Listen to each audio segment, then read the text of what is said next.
खारू, तू तरी मले भुऱ्या म्हणत जाणे, पुरा गाव मले कार्या म्हणते.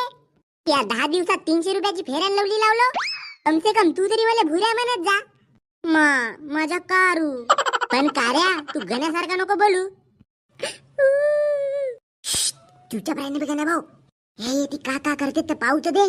सविते, तुला गण्याची आठवण येते का नाही? मी कायला त्याची आठवण करू रे? लाल केस करून स्वतःला हिरो समजत होता माकू. सविते, डेंग्या, गण्या भाऊ. कार्या, माझ्यासाठी तरी थांब ना. माझ्या मित्राला देऊन धोका तू दुसऱ्या सोबत खेळत आहेस छक्का चौका.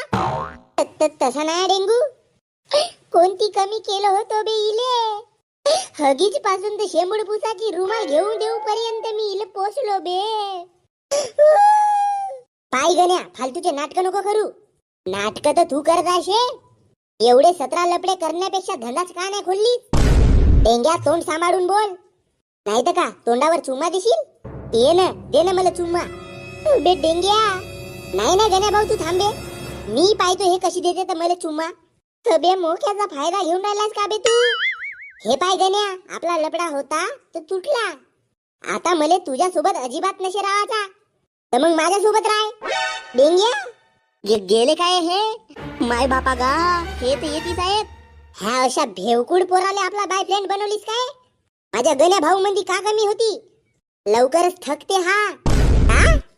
म्हणजे कोटी चल म्हणला नाही, हा करू का म्हणला नाही, याच्यासाठी पैसे दे म्हणला नाही. तुले पैसे देऊ देऊच तर झालोय मी भिकारी. झालास तर कोणाला सांगतेस मले? सविते, माझ्या तडपायाची आग आता माझ्या मस्तकात जाऊन राहिली. तू साईडला हो बे डेंग्या, मला बोलू दे बरं हिच्या सोबत. सांग, तुझा का फैसला आहे?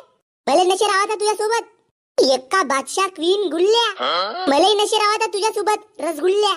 लमचे, तुझ्यापेक्षा तर माझ्या गावची कुत्री परवडली. कमसे कम 2 बिस्कुट टाकल्यावर इमानदारीने आपला रिश्ता निभावते.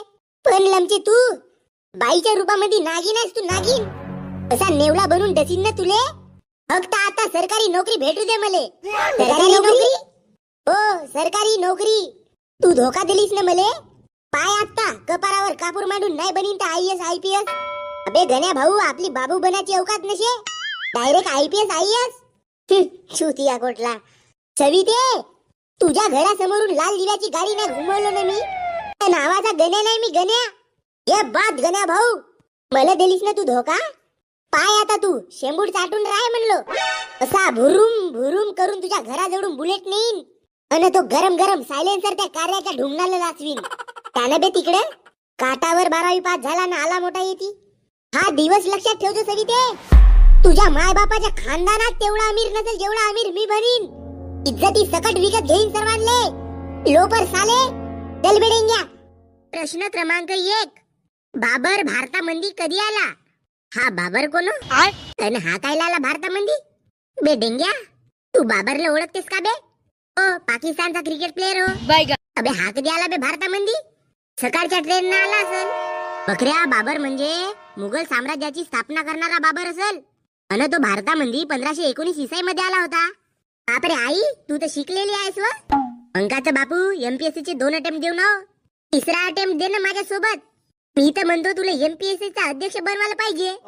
चल बकऱ्या, चल अभ्यास कर. तू काय आलीस व येती? काय तुला सांगायला आलो, सायंकाळी रवी भाऊकडे जाऊन कोंबडीचे अंड्याचे पैसे घेजो आणि तेथूनच दळण दळून आणजो. अशानं कसा पास होईन व मी हा MPSC UPSC चा पेपर? त्या पेपरामध्ये जाऊन रवी भाऊचे अंडे लिहू का? मला नको सांगू. पाहिलाच का डेंग्या, सख्खी माय माझ्यापासून जडत आहे. काहून तर मी MPSC चा अभ्यास करत आहो म्हणून. दळण दळायला माणूस ठेवीन भाऊ मी. मला फक्त लागू दे बापू सरकारी नोकरी. अबे तर गोष्टी हाकलल्यानं लागल का बे? बरं मी का म्हणतो डेंगू, थोडसा झोपू का बे?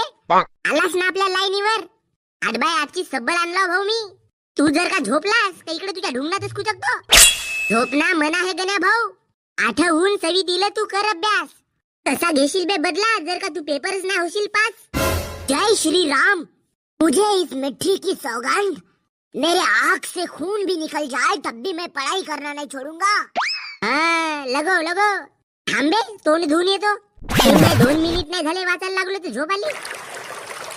हाय, तुझ्या हिशेचा मी झोपतो गण्या भाऊ. प्रश्न क्रमांक 357. बे प्रश्न क्रमांक 1 वरून डायरेक्ट 357.